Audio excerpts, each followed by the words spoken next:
សួស្តីអ្នកនរគ្នាត្រឡប់មកវិញជាមួយនឹងវីដេអូរបស់ខ្ញុំទៀតហើយដែលអ្នកនរគ្នាពិតជាបានដឹងហើយថានៅក្នុងតុក្កតា Ben 10របស់យើងនឹងមានជាមួយនឹង Multiverse ដូចជាមួយនឹង Game ឬក៏រឿងផ្សេងៗដែលយើងបានមើលផងដែរអ្នកនរគ្នាថ្ងៃនេះដែរខ្ញុំនឹងធ្វើការបញ្យល់អំពី Ben 10ចិត្តអាក្រក់ទាំងអស់ដែលអ្នកទាំងអស់គ្នាអ្នកខ្លះក៏បានស្គាល់ទេអ្នកខ្លះក៏បានស្គាល់ហើយបើអ្នកខ្លះទៀតធ្លាប់តែបានឃើញតែអត់បានស្គាល់ជាមួយនឹង version ទាំងអស់ហ្នឹងរបស់ Ben ទេអញ្ចឹងកុំឲ្យអ្នកនរគ្នាចាំយូរខ្ញុំនឹងបញ្យល់អំពី Ben 10ចិត្តអាក្រក់មួយៗឲ្យអ្នកនរគ្នាបានស្គាល់ហើយបានស្គាល់ជាមួយនឹងឈ្មោះរបស់ពួកគាត់និងធម៌ពលរបស់ពួកគាត់ផ្សេងៗទៀតសម្រាប់តួអង្គទី1ដែលខ្ញុំនឹងប្រាប់អ្នកទាំងអស់គ្នានឹងគឺមានឈ្មោះថា Albedo ដែលគាត់គឺជាពួក Galvan Megamorph ចំណែកអ្នកទាំងអស់គ្នាដែលគាត់អត់ស្គាល់ជាមួយនឹងពួក Galvan នេះទេអ្នកទាំងអស់គ្នាពិតជាស្គាល់ជាមួយនឹងអាងកែបដែលយើងធ្លាប់ហៅពីក្មេងហ្នឹងឬក៏ Alien នៅក្នុង official របស់គេហ្មងគឺមានឈ្មោះថា Grey Matter ដែលអ្នកទាំងអស់គ្នាពិតជាបានដឹងដែរថា Grey Matter ហ្នឹងគឺជា alien មួយដែលឆ្លាតខ្លាំងមែនទែនហើយក៏ជាពូជ alien ដែលបានបង្កើតជាមួយនឹងនាឡិការបស់ band របស់យើងដែរដែលអ្នកបង្កើតនឹងដែរគឺមានឈ្មោះថា Asmith ហើយសម្រាប់ Albedo ហ្នឹងគឺគាត់តាមពិតទៅគឺជាអ្នក lab assistant ឬក៏អ្នកទាំងអស់គ្នាអាចហៅមួយទៀតថាអ្នកជំនួយការរបស់ Asmith របស់យើងក្នុងការបង្កើតជាមួយនាឡិកាទាំងអស់ហ្នឹងហើយ Albedo នេះមុនដំបូងក៏អត់សូវស្អប់ band របស់យើងប្រហែលដែរប៉ុន្តែនៅពេលដែលដឹងថា band របស់យើងបានកាន់ជាមួយនឹងនាឡិកា band 10ឬក៏នាឡិកា all nitric នេះគឺធ្វើឲ្យគាត់នឹងខឹងខ្លាំងមែនទែនដែលគាត់គិតថាមនុស្សនឹងមានខួរក្បាលអន់ជាងពួក Gavin របស់គាត់អញ្ចឹងហើយគាត់អត់គួរថាឲ្យជាមួយនឹងរបស់ដែលខ្លាំងប៉ុណ្ណឹងទៅឲ្យជាមួយនឹងពួកមនុស្សទេប៉ុន្តែដោយសារតែអត់ហ៊ានលួចជាមួយនឹងនាឡិការបស់ band យើងហើយមួយទៀតក៏លួចអត់បានដែរដោយសារតែ band របស់យើងនឹងគឺខ្លាំងអញ្ចឹងហើយគឺគាត់សម្រេចចិត្តថាបង្កើតជាមួយនាឡិកា copy មួយដែលមានឈ្មោះថា Ultimatrix ហើយអ្នកទាំងអស់គ្នាពិតជាបានដឹងហើយថា Ultimatrix ហ្នឹងគឺជានាឡិកាមួយដែលអាចប្រែកាឡាទៅជា Ultimate Form របស់ Alien មួយចំនួនដូចជា Big Chill ឬក៏ Alien ដែលខ្ញុំឃើញថាវាប្រែកាឡាច្រើនជាងគេហ្នឹងគឺជា Alien យូម៉កសជាដើមប៉ុន្តែនាឡិកា Ultimatrix នេះគឺជានាឡិកាដែល copy អញ្ចឹងហើយវាអន់ជាមួយនឹងនាឡិការបស់ Ben 10របស់យើងហ្នឹងធម្មតាមែនតើអញ្ចឹងហើយ Albedo ហ្នឹងមួយទៀតគឺអត់មានកម្លាំងខ្លាំងដូចជា Ben របស់យើងហើយក៏បានប្រើ Alien បានច្រើនដូចជា Ben របស់យើងដែរគាត់គឺជា villain មួយឬក៏ជាតួអង្គចិត្តអាក្រក់មួយដែលដេញតាមសម្រាប់ជាមួយនឹង Ben របស់យើងច្រើនដងខ្លាំងមែនតើមួយគឺដើម្បីសងសឹកក្នុងការធ្វើឲ្យគាត់ខ្លាចជាមនុស្សហើយមួយទៀតវិញគឺគាត់ចង់បានជាមួយនាឡិកាស៊ីននឹងឯងប៉ុន្តែចុងក្រោយគឺគាត់នៅតែអត់បានសម្រេចទេអ្នកទាំងអស់គ្នាអញ្ចឹងយើងក៏បានជួបជាមួយនឹងតួអង្គ Ben 10ផ្សេងទៀត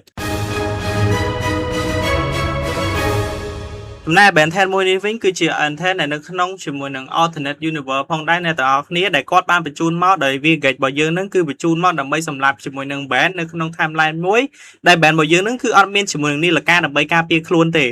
េហើយចំណែក band ដែលគេបានបញ្ជូនមកហ្នឹងគឺជា band ដែលមានរូបរាងខុសគ្នាជាមួយនឹង band របស់យើងបន្តិចបើសិនជាយើងមើលមួយផ្លែតគឺអត់ដឹងទេប៉ុន្តែពណ៌សក់របស់គាត់ហ្នឹងគឺខុសពីគេអ្នកទាំងអស់គ្នាចំណែកឯកតចរិតវិញក៏ខុសជាមួយនឹង band របស់យើងដែរគឺគាត់ជាមនុស្សមួយដែលក្អេងក្អាងខ្លាំងមែនតើមិនធម្មតាប៉ុណ្្នឹងទេគឺចូលចិត្ត bully គេខ្លាំងមែនតើដែលគេបាននិយាយថាគាត់ហ្នឹងគឺជា band មួយដែលខិតខំរៀនដែរប៉ុន្តែក៏ចូលចិត្តខូចជាងគេដែរប៉ុន្តែអ្វីដែលគាត់ស្រឡាញ់ជាងគេហ្នឹងគឺការវាយគ្នានឹងតែម្ដងអ្នកទាំងអស់គ្នាដែលគាត់មកជួយវាហ្គេចដោយសារអីគឺគាត់ចង់សម្លាប់ជាមួយនឹង version ផ្សេងៗរបស់គាត់ឲ្យអស់ដែលគាត់គិតខ្លួនឯងណាថាអ្វីដែលអស្ចារ្យជាងគេអ្វីដែលល្អជាងគេហ្នឹងគឺមានតែខ្លួនគាត់ទេទោះបីជាខ្លួនគាត់នៅក្នុង multiverse ផ្សេងទៀតក៏អត់ដល់ខ្លួនឯងដែរប៉ុន្តែចុងក្រោយគឺត្រូវបានស្លាប់ដដែលអ្នកទាំងអស់គ្នាដោយសារតែពេលហ្នឹងគឺបានត្រូវថាមពលរបស់ Nightlock នឹងឯងអញ្ចឹងអ្នកទាំងអស់គ្នាឃើញហើយថាគាត់នឹងគឺជាមនុស្សមួយដែលក្អេងក្អាងប៉ុន្តែអត់ខ្លាំងប៉ុន្មានទេបើប្រៀបធៀបជាមួយនឹង Ben 10ដែលនៅក្នុង timeline ពិតប្រាកដឬក៏ Prime Ben 10របស់យើងនឹងគឺគាត់អាចយកឈ្នះជាមួយនឹង Ben 10របស់យើងបានតែម្ដងអ្នកទាំងអស់គ្នាគាត់ថាវគ្គនេះ Ben 10 Prime របស់យើងនឹងគឺគាត់អត់ទាន់មកដល់ដើម្បីជួយជាមួយនឹង Ben 10ដែលគាត់អត់ទាន់មានជាមួយនឹងនាឡិកានឹងឯងហើយនេះដែរគឺមានឈ្មោះថា Mad Band ហ្នឹងគឺគាត់គឺជាមនុស្សម្នាក់ដែលរស់នៅក្នុងភពមួយដែលគេហៅថាជា Wasteland ដែលនៅក្នុង universe របស់គាត់ហ្នឹងអ្នកទាំងអស់គ្នាគឺអត់មានជាមួយនឹង Grandpa Mech ឬក៏អត់មានជាមួយនឹងណាគេទេគឺមានតែគាត់នឹងឯងជាអ្នកគ្រប់គ្រងនៅកន្លែងហ្នឹងដោយសារតែ Wasteland ហ្នឹងគឺអត់សូវមានជាមួយនឹងមនុស្សទេចឹងហើយគឺគាត់គ្រប់គ្រងជាមួយនឹង Wasteland ហ្នឹងតែម្ដងដោយសារអីគាត់មានជាមួយនាឡិកាដែលអាចវាយជាមួយនឹងពួកនៅក្នុង Wasteland ហ្នឹងទោះបីខំប្រឹងយ៉ាងណាក៏អាចឈ្នះជាមួយពួកគាត់ដែរតែនៅក្នុងចំណោមរបស់ខ្ញុំទាំងអស់គឺខ្ញុំចូលចិត្តជាមួយនឹង Ben 10ដែលមានឈ្មោះថា Mad Ben ហ្នឹងជាងគេអ្នកទាំងអស់គ្នាដោយសារតែមួយ alien របស់គាត់ហ្នឹង design មួយគឺស្អាតខ្លាំងមែនទែនលក្ខណៈទីមចេញមកគឺខុសប្លែកជាមួយនឹង Ben 10ផ្សេងៗដែល Ben 10ផ្សេងៗហ្នឹងគាត់តែដូរពណ៌សក់ឬអីប៉ុន្តែគាត់វិញគឺដូរទាំងការស្លៀកពាក់ជាមួយអត្តចរិតវិញគឺលយខ្លាំងមែនទែនសម្រាប់ខ្ញុំគិតថាអញ្ចឹងហើយនាឡិការបស់គាត់វិញក៏ការ design របស់គាត់ប្លែកដែរដែលមានថាការ design ហ្នឹងមានជាមួយនឹង spike ឬក៏មានរបស់មុតស្រួចនៅក្នុងនាឡិការបស់គាត់ដែលយើងមើលទៅគឺមានអារម្មណ៍ថានាឡិកាហ្នឹងមានអំណាចខ្លាំងមែនទែន ហើយសំខាន់គាត់ក៏មានជាមួយនឹង assistant សម្រាប់ការជួយធ្វើការដឹកនាំកន្លែង Westland នឹងដែរគឺជារុកដែលរុកនៅក្នុង version មួយនេះក៏លយដែរសម្រាប់ខ្ញុំគិតថាអញ្ចឹងមួយទៀតអ្នកនរគ្នាកុំភ្លេចចុចចូល subscribe ជាមួយនឹង channel របស់ខ្ញុំហើយចុច like វីដេអូម្នាក់មួយផងម្នាក់អរគ្នាមើលវីដេអូរបស់ខ្ញុំបានឡើងពាក្យកណ្ដាលហ្នឹងហើយអរគុណអ្នកទាំងអស់គ្នាហើយឥឡូវយើងជួបជាមួយនឹង Ben 10 version មួយទៀតចំណែក Ben បន្តវិញគឺមានឈ្មោះថា Naga Ben អ្នកនរគ្នាប៉ុន្តែខ្ញុំចូលចិត្តហៅគាត់ថា Emo Ben នេះក៏យើងអត់មានព័ត៌មានអីដែលថាច្រើនតាក់ទងពី background ឬក៏ history អីរបស់គាត់មិនដែរអ្នកនរគ្នាគាត់ដឹងថាគាត់ហ្នឹងគឺជា band មួយដែលអត់សូវនិយាយអីទេហើយមួយទៀតវិញគឺចូលចិត្តធ្វើអីអាក្រក់ៗនៅក្រោយខ្នងដាក់ចោលឲ្យគេដឹងប៉ុន្តែ band នេះគឺលយតា design របស់គាត់ទេអ្នកនរគ្នាបើការវាយគ្នាវិញគឺវាយអត់ឈ្នះជាមួយនឹង band Prime ឬក៏ band 23អីទេនិយាយទៅគឺអន់ហ្មងគាត់តែចេញមកមិនទាន់បានប្រែកាយទេគឺត្រូវបានវាល់វាយហ្នឹងទាញជើងរបស់គាត់ហើយត្រូវបានថែម bin របស់ band ផ្សេងទៀតហ្នឹងបាញ់គាត់ឡើងចេញទៅបាត់ហើយហ្នឹងហើយបើអ្នកនរគ្នាឃើញជាមួយនឹងអាប៉ែដែលនៅក្នុងលើ screen ត្រូវបានគេបាញ់មិញហ្នឹងគាត់ក៏ជា band ដែរអ្នកទាំងអស់គ្នាគ្រាន់ថាធម្មពលរបស់គាត់ហ្នឹងគឺមិនចេញពីនីលការរបស់គាត់ទេធម្មពលរបស់គាត់ហ្នឹងគឺចេញពីការធម្មពលឆ្លងពេលវេលារបស់គាត់ហើយមួយទៀតហ្នឹងគឺគាត់អាចឆ្លងជាមួយនឹង multiverse បានតែនេះក៏មិនជាលើកទី1ដែរតែពួកយើងបានឃើញគាត់តាមពិតទៅគឺយើងបានឃើញពួកគាត់តាំងពីនៅ version ចាស់ៗហើយណោះអ្នកនរគ្នាគឺនៅក្នុង Ben 10 Alien Force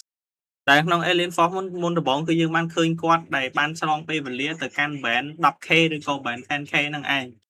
ហើយពេលដែលទៅហ្នឹងគឺយើងបានដឹងថា band មួយនេះមូលហេតុដែលគាត់អាក្រក់ហ្នឹងគឺដោយសារតែគាត់កើតមកគឺអត់មានណាគេបានមើលការខុសត្រូវសម្រាប់គាត់ទេហើយគាត់ធំឡើងដែលអត់មានជំរឿននីលការទៀតបន្ទាប់មកគាត់ក៏បានប្រើជំរឿនធម្មពលរបស់គាត់ហើយបានដឹងថា band ផ្សេងៗហ្នឹងគឺអត់មានបាត់បង់គ្រួសារអីហើយមួយទៀត band សិតតែនាំគ្នាមានជំរឿននីលការផ្សេងៗខុសគ្នាអញ្ចឹងហើយទើបធ្វើឲ្យគាត់ខឹងហើយគាត់ចង់ឲ្យ band ផ្សេងៗ version ផ្សេងៗហ្នឹងយល់ថាអារម្មណ៍គាត់នឹងពិបាកខ្លាំងប៉ុណ្ណានៅពេលដែលគាត់អត់មានជំរឿនគ្រួសារហើយត្រូវបានអត់ទទួលបាននីលការ Ben 10ហ្នឹងទៀតហើយ Ben 10មួយដែលឈ្មោះកាត់របស់គាត់មានឈ្មោះថា Eon ហ្នឹងក៏គាត់គឺជា Ben 10មួយដែលមានថាមពលក៏រៀងខ្លាំងដែរទោះបីជាគាត់អត់មានជំនួយនីលការក៏ដោយដោយសារតែគាត់នឹងតែងតែប្រើថាមពលរបស់គាត់នឹងទៅភពមួយឆ្លងពេលវេលាមិនថា Ben នៅទូចឬក៏ Ben យើងធំទេគឺគាត់តែងតែធ្វើបែបហ្នឹងដើម្បីអីចង់កម្ចាត់ជាមួយនឹង Ben របស់យើងនឹងឯងប៉ុន្តែគឺអត់ដែលបានសម្រេចទេដោយសារតែយើងអ្នកនរគ្នាបានដឹងហើយថាមាន Dr. Paradox ដែលគាត់នឹងតែងតែឆ្លងពេលវេលាដើម្បីជួយទៅកាន់ Ben 10ផ្សេងៗផងដែរអ្នកនរគ្នាសំណាងឯដែល Ben របស់យើងនឹងមានអ្នកជួយច្រើនអ្នកនរគ្នាបើសិនជាអត់មានជាមួយនឹង Dr. Paradox ទេគឺនិយាយថា Ben 10មួយនេះនឹងគឺសម្លាប់ Ben ទាំងអស់ហ្មងដោយសារអីគាត់អាចឆ្លងពេលវេលាថយក្រោយបានអញ្ចឹងអាចសម្លាប់នៅពេលដែល Ben អត់ទាន់មាននីលការឬក៏សម្លាប់នៅពេលដែល Ben ទទួលបាននីលការថ្មីដែលគាត់អត់ទាន់បានប្រើថាមពលរបស់គាត់ថ្មីហ្នឹងគឺសម្លាប់ងាយស្រួលហ្មងអ្នកនរគ្នាហើយសម្រាប់ Ben 10ចុងក្រោយវិញគឺនៅក្នុង Ben 10 Reboot ដែលអ្នកទាំងអស់គ្នាប្រហែលជាអត់ដែលបានស្គាល់ទេដោយសារតែហ្នឹងហើយ Reboot គឺអត់សូវមានអ្នកមើលហើយខ្ញុំក៏អត់ចង់មើលជាមួយ Reboot ហ្នឹងដែរហើយក៏ខ្ញុំអត់ចង់ធ្វើ research អីដែរប៉ុន្តែដើម្បីឲ្យវីដេអូហ្នឹងនិយាយបានចប់ចុងក្រោយខ្ញុំក៏ប្រាប់អ្នកនរគ្នាថានេះគឺជា Ben 10អាក្រក់មួយនៅក្នុង Ben 10 Reboot ដែលគោលបំណងរបស់ Ben 10មួយនេះដែរហ្នឹងគឺការលួចនីលការ Ben 10នៅក្នុង Multiverse ទាំងអស់ហើយមិនត្រឹមតែប៉ុណ្្នឹងទេនៅក្នុង Reboot ហ្នឹងក៏មានជាមួយនឹង version ផ្សេងៗដែល Ben 10របស់យើងចូលដែរមិនថាតូចមិនថា Omniverse មិនថា Classic មិនថា Ultimate Alien មិនថា Alien Force ហើយមួយទៀតមិនថា Omniverse ទេគឺមានជាមួយនឹង Ben 10នៅនឹងទាំងអស់ដែរ